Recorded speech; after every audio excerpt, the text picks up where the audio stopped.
ছিল আমূল বদলের, ব্যবস্থার বদলের।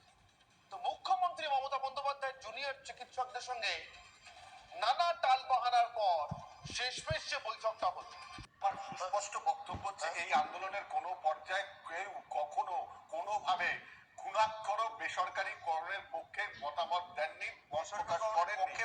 আপনাদের সমস্যাটা হচ্ছে আপনারা বেসরকারীকরণের বিপক্ষে কি বলেছেন? আপনার হচ্ছে আপনি ভুল শুনলেন, আমরা সবসময় চাই সরকারি ব্যবস্থা।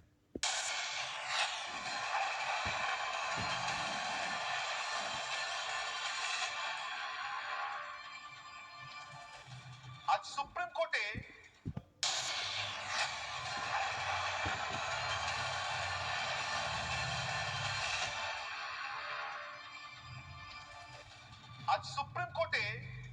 সারাক্ষণের শুনানি পর্বে বারবার রাজ্যকে প্রবল অস্বস্তিতে পড়ত।